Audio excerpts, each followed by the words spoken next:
today. I know that the last 10 days or so have been a blur for so many of us, and we're thankful that God has seen us through those days. Let me just tell you a little bit about where things are before I actually get into my message.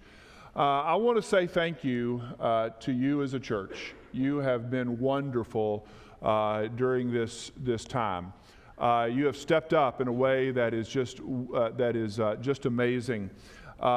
We have let our facilities be a place where we're kind of a central location for Florida Baptist Disaster Relief and for the Red Cross. They're operating out of our facilities, and if you didn't know that already, surely you saw that when you drove up and you saw all the trucks and things that are here.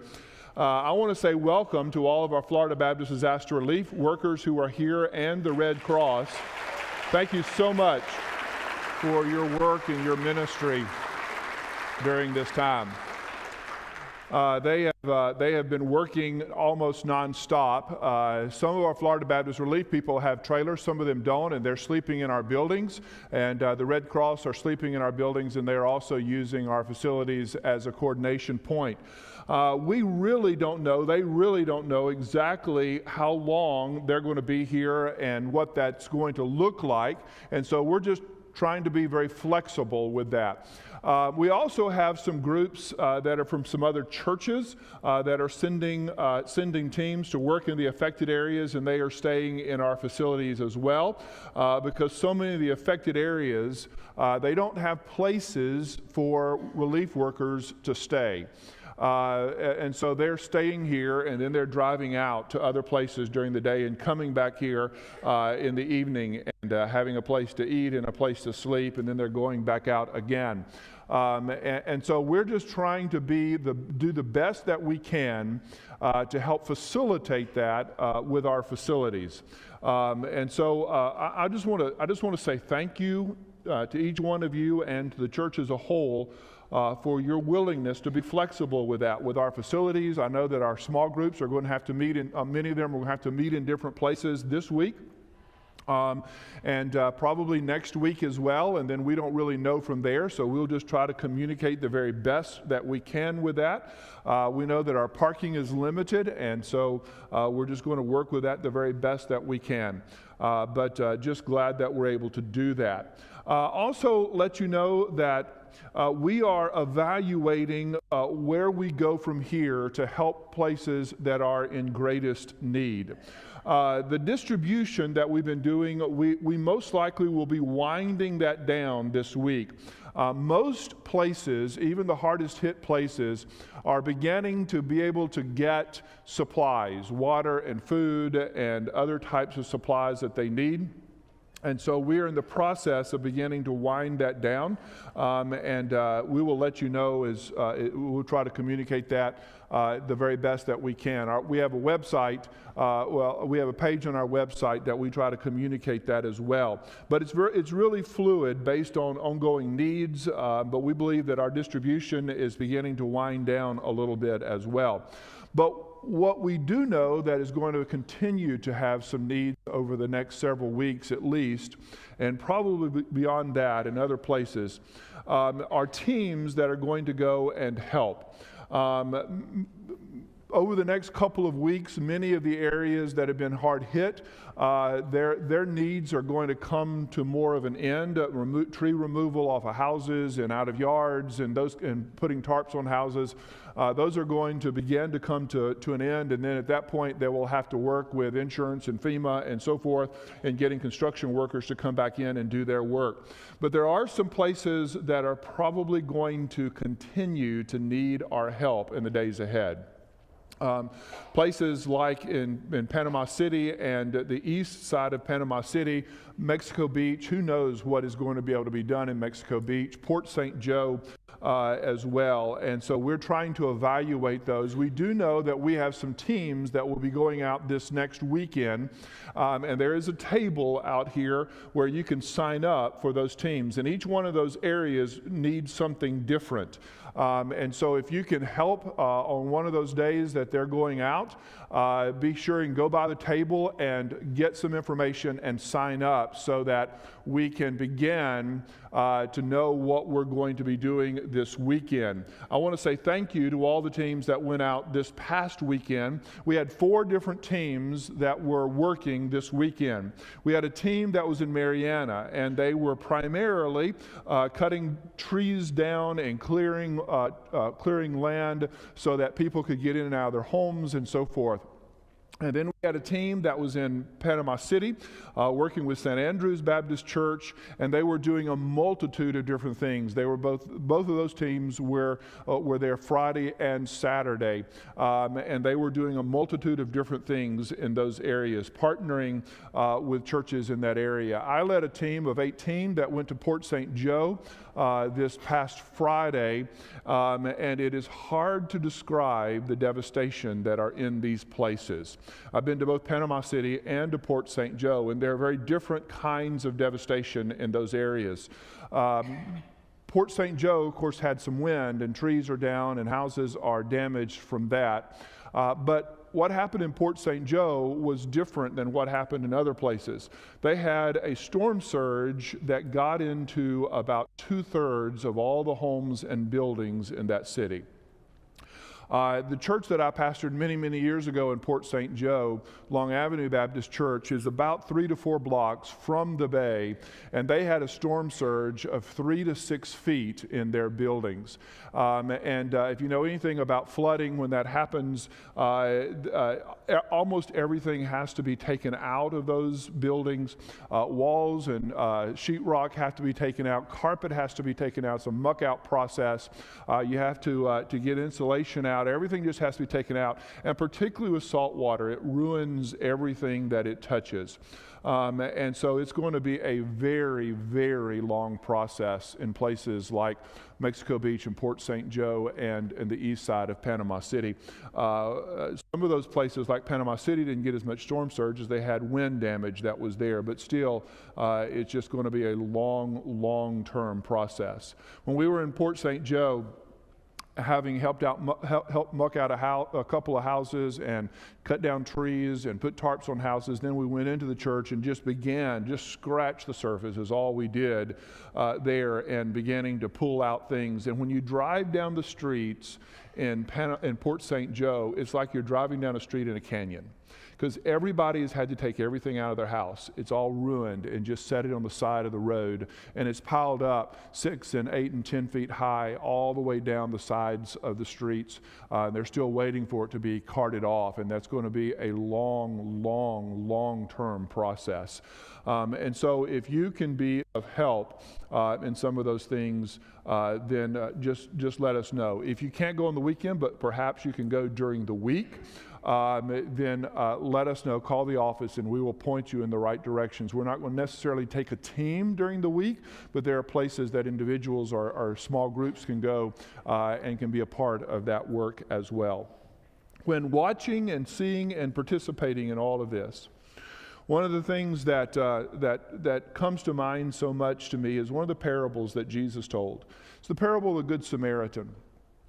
And if you think about that parable, Jesus told the story. He was asked, "Who is my neighbor?" Saying we should help our neighbor. And he said, and somebody asked him, trying to trap him, "Who is my neighbor?" And he tells the story of a man who had been beaten and left on the side of the road.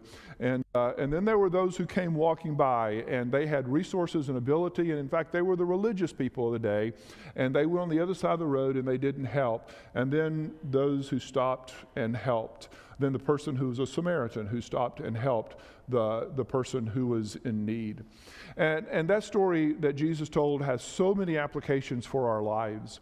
But one of the things that it tells us is the imperative for those of us who have the ability to help those who are in need. In fact, I would say that this will be one of the defining moments for us as a church and you individually, how we help and what we do during times of great need. Most of you are like me. When we have seen disasters happen, there's on the other side of the world or on the other side of the country, and so while our heart goes out to them, there's a very limited way that we are able to help. But this is something that's happened right here in our own backyard. And it's an opportunity for those of us who have been greatly blessed to help those who are in need. And we don't know exactly what that will look like. We don't know how long it will go on. We'll have to be flexible with that. But I know that this church is going to desire to do all that we can to be a part of this, both collectively and individually. And so if you can help by going, that's great. If you can help by giving to some disaster relief, that would be great. One of the things that we have decided that we're going to do is, instead of sending all of that disaster relief convention for it to be used that way, we're going to use it here as a part of the relief effort. And so we will be using it to buy supplies and to go into different places to be able to help to the very best that we can. And so if you'd like to give towards that, you can just mark on your envelope or on your check or however you're giving that you want some of this to go to disaster relief. And so I want to say thank you for this, and just encourage you not to be weary in well-doing. This moment is going to pass, and then we will look back at this moment, and it will be one of those things that we will say, we got to be a part of being used by God in a very significant way. And I want to thank you as a church for responding to that.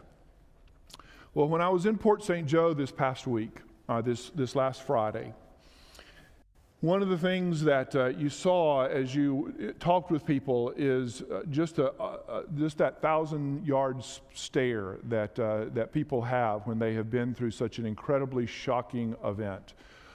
Just the utter devastation and wondering, what do I do from here? Where do I go from this? And just knowing that there were some people who showed up was a really, really big deal to those that we talked to. And while we just kind of scratched the surface, being there and being a part of that was a significant event, because so many of the people there are in just complete desperation. They don't know what's going to happen. Their situation is absolutely desperate. Now, the text that I want to use this morning, I want to go back to the text that I'd planned to preach on next week. I'm in Elisha, studying from the book of Elisha. And we're actually in 2 Kings chapter 4, verses 1 through 7. And this was the text that I was going to use last week, but I think it's a very relevant text for us in the midst of this situation. This is a story of a woman who was in a desperate situation.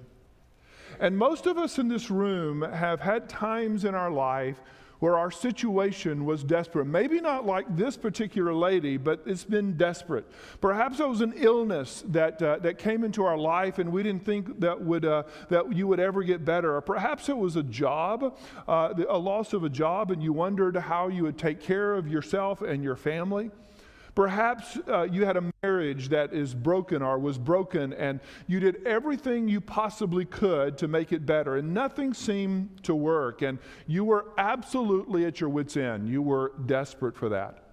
Maybe it was a child that you didn't know how to help, and you were desperate to help. Now, I could go on and on describing different kinds of situations where we find ourselves in, but most of us in this room have had moments like that where we are desperate and we didn't know what to do. We absolutely were clueless about where we were to go from there. We had used up all of our resources and there was nothing left for us to do.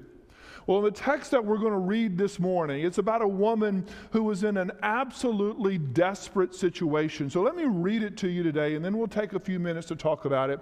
And then we're going to celebrate what Christ has done for us with the Lord's Supper.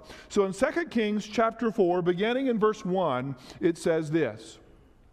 Now the wife of one of the sons of the prophets cried to Elisha, "Your servant, my husband, is dead, and you know that your servant feared the Lord. But the creditor has come to take my 2 children to be his slaves." And Elisha said to her, "What shall I do for you? Tell me, what have you in the house?" And she said, "Your servant has nothing in the house except a jar of oil." Then he said, "Go outside, borrow vessels from all of your neighbors, and empty vessels, and not too few.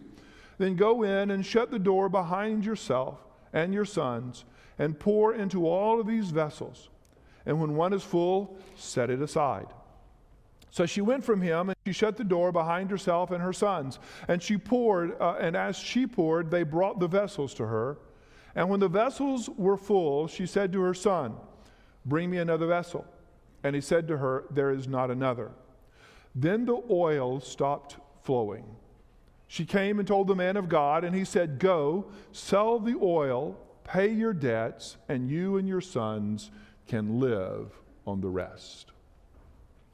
This is an odd little story that we have here at the beginning of Elisha's ministry as a prophet of God. Now, Elisha had just succeeded Elijah, and Elijah was one of the greatest prophets of all time. And Elijah and Elisha, they were prophets during a time when things were as bad in Israel as you could imagine. The people of Israel were in desperate need, both physically and spiritually. And when you look at the leaders of Israel, they were incredibly ungodly. Now, when the leaders of a people are ungodly, it is the common, regular people who suffer the most. All you have to do is to look at the old Soviet Union and then presently at countries like Cuba and Venezuela and North Korea and places like that to understand that that's how that worked. God has set up governments. That is an institution that has been ordained by God, and they have a role from God to keep the peace and to act justly. But when the leaders of a country don't do so, it is most often the most vulnerable of the population who suffer the most. And that was the situation in Israel at this time. Here was a lady who was widowed. Her dead husband, we are told, had been one of God's prophets.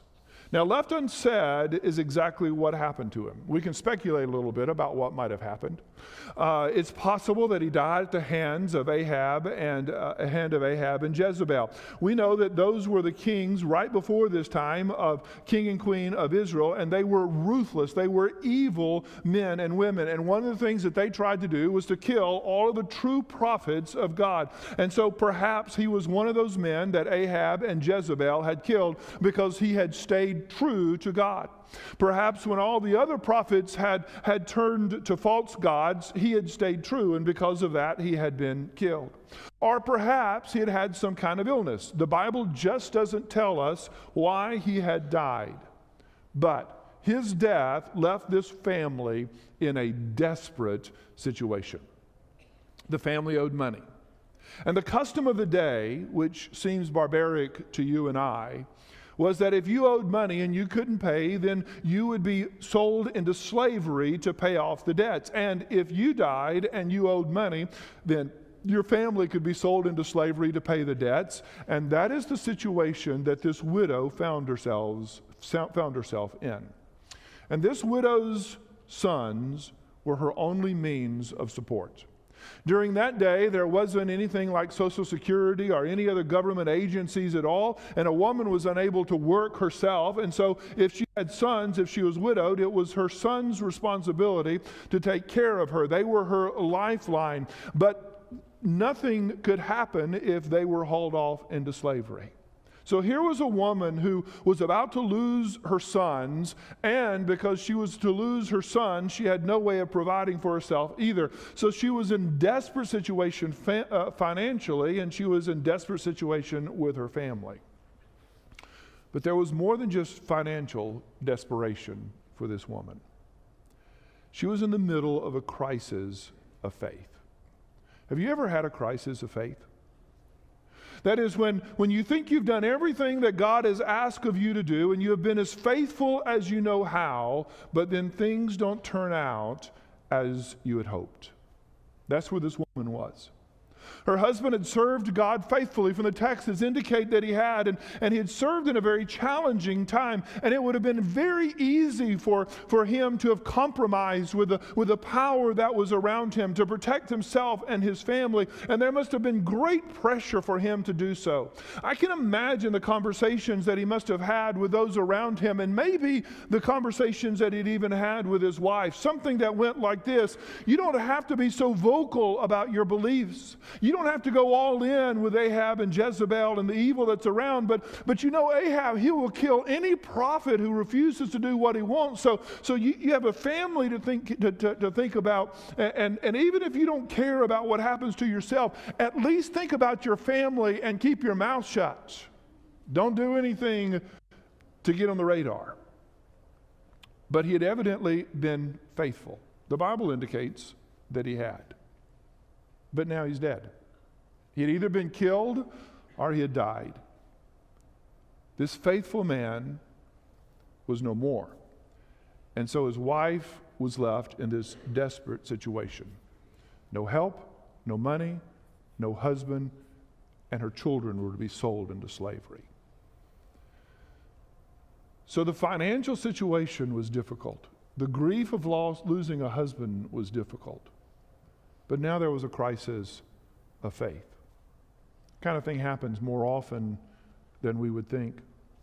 A woman who served God faithfully and lived an exemplary life, and yet she's killed in a car accident. Our cancer comes early and takes her away. A man serves Christ faithfully, and yet through no fault of his own, he loses his job, and everything that he has is gone. Or a parent raising their children in the church to love God, and then a drunk driver kills his wife and children on the way home from school. And to compound the grief or the pain or the loss, it causes us to question God in our faith. God, where were you? I thought you were watching over me. How could you have let this happen? How could you have taken my child or my wife or my husband? Or how could I have lost my job? Folks, crises of faith are harder to deal with than the loss sometimes. Sometimes they're harder to deal with than the grief. And that's where this woman was. God, my husband served you faithfully. He bucked the system. He did what he was supposed to do, and it didn't do him any good, and he's dead, and now his family is in trouble. God, how could you have let this happen? So she was in a desperate situation physically and financially and spiritually, about as bad as you can imagine. So what do we do when we're desperate? How do we respond? Well, the first thing is that we do what this woman did, and we turn to God. Now, that's exactly what this woman did. And at first glance, it seems as if she's bitter that she had turned her heart away from God. But when you read this text closely, that's not the case. The cry that she turns to God. Now, she turns to Elisha, actually, but he was the closest person that she knew who she could make her cry to God for. And so Elisha is God's servant, and so when she comes to Elisha, she's actually crying out to God. And then notice something else here, what she said. In verse 1, it says this, "Now the wife of one of the sons of the prophets cried to Elisha, 'Your servant, my husband, is dead, and you know that the servant feared the Lord, but the creditor has come to take my children to be his slaves.'" So the very first thing that she does is she lays out her situation the only way she knows how before God. Now, interestingly enough, she doesn't tell God how to fix the problem. She's just saying, "God, I need your help." How many of us tell God how to fix our problems? God, I know exactly what you need to do for me. And God may have a completely different plan. Her cry here reminds me of Jehoshaphat, one of the kings of Judah. Jehoshaphat was facing an invading army, and I preached on him a number of months ago, and the situation was absolutely helpless. And he goes into the temple, and he turns to God, and he says, "We don't know what to do, God, but our eyes are on you." And she was absolutely at her wit's end, and she was telling God about it. And if we boil it all down, she's just saying, "God, I'm in trouble. I believe, but I don't know what to do. I don't know where else to turn, so I am just laying it before you, and I am trusting you." The first step in a desperate situation is to turn to God and lay it before Him. Now, that may seem like a no-brainer for most of us. But here's what most of us do when we get in a desperate situation, is that we run around exhausting every option we can think of. We worry ourselves sick over it, and only as a last resort do we turn to God. And we don't have to tell God what He must do, because God has resources and abilities that we don't have. God desires to take our situations and our worries and our deep concerns to Him. And He just says, lay them before me. Lay them out. I know about them, but I'm looking to you to come to me before I begin to work. One of the promises of Scripture that we encounter over and over and over again is that God is a very good God. He desires to be good to us, to help us. And often the blessings of God are so numerous that we just assume we are blessed because that's just the way things are, or because we're good and we've done the right thing. But the Bible tells us that every good gift we have comes from God.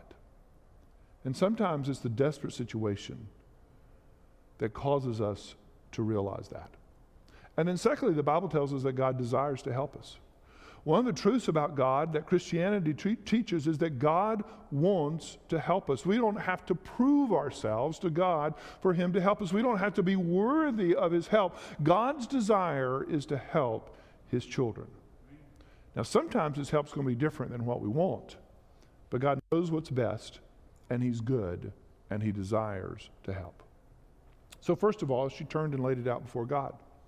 The second thing we see here about how God helps is that He begins with what we actually have. Look at verse 2. It says in verse 2, and Elisha said to her, what shall I do for you? Tell me, what do you have in the house? And she said, your servant has nothing in the house except a jar of oil. Now, Elisha asks what she has, and she really thinks that she has nothing. Now, she's mistaken. She has no clue that she has nothing. And so when she says that all she has is a simple flask of oil, it's not meant to be something that she thinks that God can use. She means that as saying, I literally have nothing. I have nothing in my house. I have no ability to help do anything at all. I have nothing. That's all she has. She is stressing the hopelessness of her situation. And often God will cause us to recognize the hopelessness of our situation before He begins. And so this little flask of oil that she has symbolizes our hopelessness, and God uses that symbol as a means of help. In the South, about 100 years ago, the South was dependent on cotton. It was about 50 years after the Civil War, and the South had really still not recovered. Usually it takes about 75 to 100 years for a country to recover, or a region to recover from losing a war, and the South had just begun the process of recovery. And that recovery was based on cotton primarily. My mother used to tell me stories of when she was a child, that one of the ways that they survived during the Depression was that her dad farmed her and her brothers and sisters out to go hand pick cotton, and that's one of the ways that they survived during that time. But in 1920, the boll weevil arrived and devastated all the cotton crops across the South, and they were desperate. They tried everything they could to get rid of the boll weevil, and nothing was successful. So ultimately, the farmers were forced to diversify, and they started growing corn and peanuts and hay and livestock. And with the diversification of the crops, the economy began to stabilize and the South began to grow again. If you drive to Enterprise, Alabama today, you can see a memorial to the boll weevil. It was a symbol of their destitution and the beginning of their recovery. And the same thing is true with Christ. You know, there's a story of Jesus, of the feeding of the 5,000 that's found in Mark chapter 6. And if you remember that story, Jesus asked the disciples, what do you have? And they said, well, we've got a few loaves of bread and a little fish. Now, Jesus didn't ask them if they have enough, because what they had was utterly insufficient for the need. But He begins His work with those 5 loaves and those 2 fishes. Go and see, what do you have in the house? Elisha said. And the answer was basically nothing. And folks, so often God begins with that. When we recognize that we have nothing that can fix our situation, then God begins with that. And then thirdly, God helps with the generosity of others. Look at verse 3. He says, then he said, go outside, borrow vessels from all of your neighbors, empty vessels, and not too few. He says to the widow, go and borrow every empty vessel that you can find, that you can borrow. And these neighbors, they would have known about her desperate situation. And some of them were probably willing to help. They must have asked. They must have wondered, she has nothing. Why does she need these empty vessels? But they gave it to her. Some of them would have probably been very reticent to give her those vessels. I mean, why would you give her the vessel? She might take it, and I need it. But God worked in their hearts to let her borrow those vessels. And so God uses others to be a blessing to meet the needs in our life. And often the calling in our life is to be a vessel to be used by God to help meet the needs of others. We don't know what their situation is and what it will mean, but that is a calling of God on our life. And sometimes, just to be real honest about it, we are so proud of our own situation, our own person, that we're not even willing to let other people know of a need. And when that happens, we miss the blessing of God on our lives, and we miss giving someone else a blessing to be able to help us. There's another thing here that I just want to point out as we're going through this. Elisha tells her to go in and shut the door behind yourself and your sons, and do this in private. And so the miracle was to take place behind closed doors. The widow was to be careful and not tell anybody. Shut the door, he said. Now, God will often do his mightiest work behind closed doors in a hidden kind of way, so that not everyone can see. Now, not always, but often. Why is that? Why did he say shut the door? Well, I think there are a couple of reasons here for that. One, he was concerned about the woman's dignity. Her situation was such that she would have done almost anything to save her family. She would have done anything. But God was concerned about her dignity. He didn't want her to be a spectacle for everyone else. And one of the things that tells me is that when God uses us to help people in need, we need to be concerned about their dignity as well. To not make an example of them because of their circumstances. To often do what we can do behind closed doors in such a way that not everybody looks at them and gawks and thinks, wow, look at how bad their situation is. And conversely, we often look at it and say, I want everybody to see what I've done, what I've helped, how I've helped. I believe that God often does that because he is concerned about our dignity. And for this woman, he wanted to make sure that she didn't become a spectacle and that he got credit for the work. A third thing that we see here is that God still uses our obedience to meet our needs. Interestingly enough, this woman did exactly what she was told to do. She was obedient to what was asked. In verses 5 and 6, it says, So she went from him, and she shut the door behind herself and her sons, and as she poured, they brought the vessels to her. And when the vessels were full, she said to her son, bring me another vessel. And he said to her, there's not another. And then the oil stopped flowing.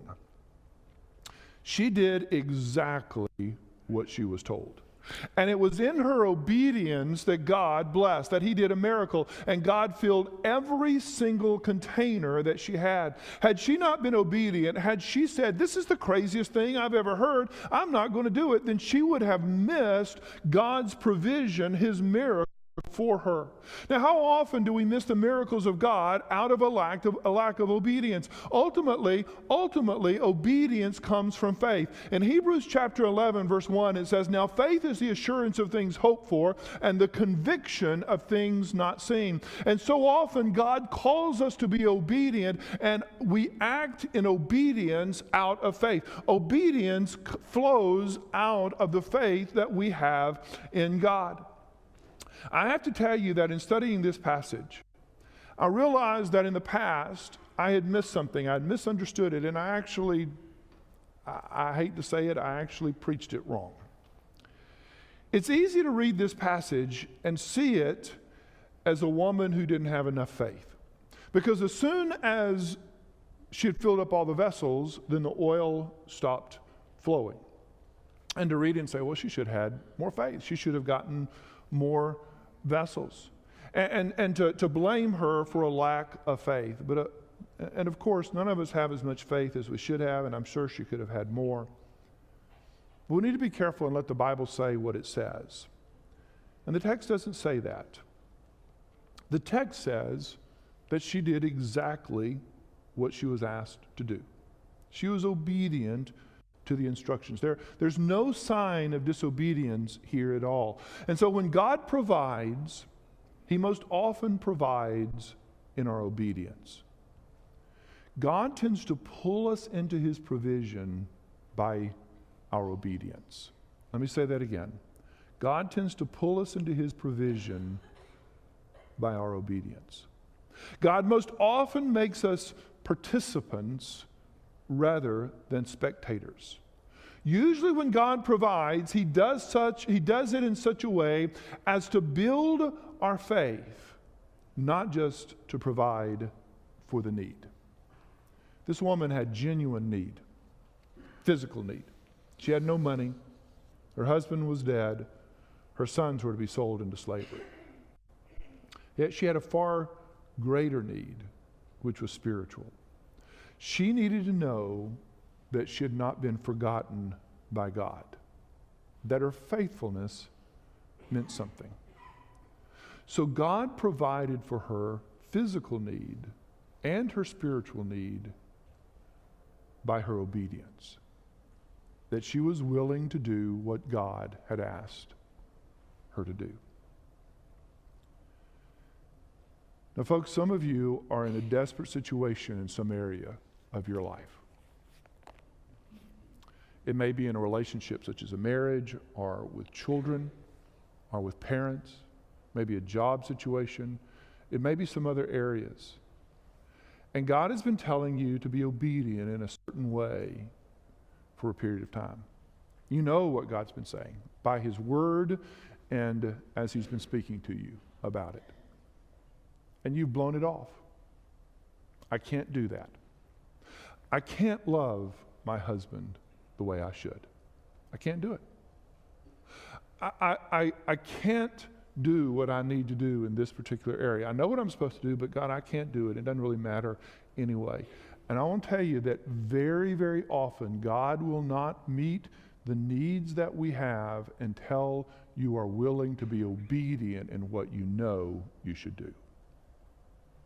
God uses our obedience to very often bless us and take care of our needs.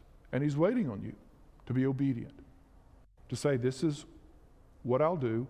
And obedience flows out of faith. And faith is hope of things that we can't see. And often we don't know how it's going to help. We just know that this is what God has said that we are to do. And so we act in obedience. And in that act of obedience, which is really an act of faith, then God will take care of the needs that we have. Finally, God supplies our needs abundantly.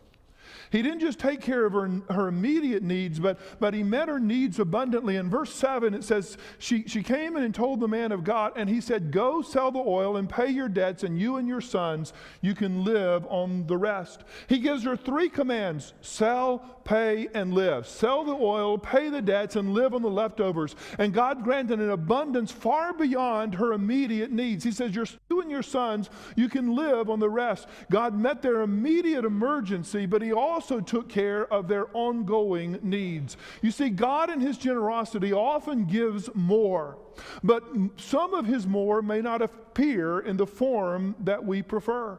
If it is God's practice to make His goodness overflow, and so we have to watch the cup, and God tends to make it overflow, and then you've got a mess on your hands after He's done so. And this obscure, nameless woman is taken care of. He meets her needs. Interestingly, when I was thinking about this, during this period of time, there was a king by the name of Omri. Now, if you study history, King Omri was one of the most important figures in all of Israelite politics and history. And he was living during this time. He was the king. And Omri gets 6 verses in the Bible. 6 verses. And yet this obscure, nameless woman, she gets 7 verses in the Bible. She gets more press than Omri did. Because God knows that every one of us need to know that He cares for desperate people. He needs us to know that desperate people matter to Him. And the greatest example of God meeting our needs is seen when God sent His Son, Jesus Christ, to meet the most desperate situation imaginable, our sinful estate. When we had absolutely no hope of helping ourselves, God sent His Son. He said, I'm going to meet your greatest need of all time. More than food, more than shelter, I'm going to give you my Son. And He met our greatest need. We worship today that Christ who met our greatest need. Now, as we come to the conclusion of this message, some of you today are in situations that are desperate. And it may be that you've not let anybody know about it.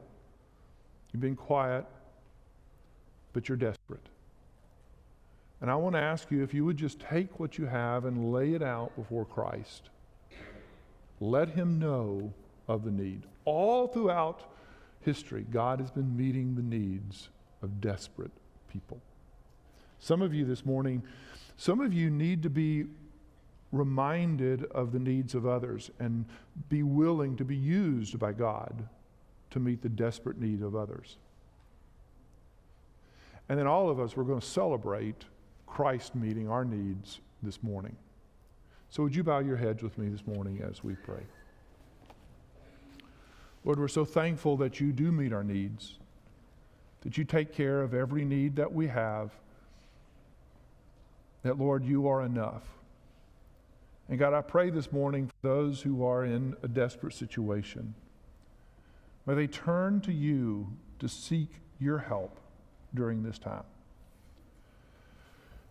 And God, I just ask that we would recognize your goodness and how your blessings flow.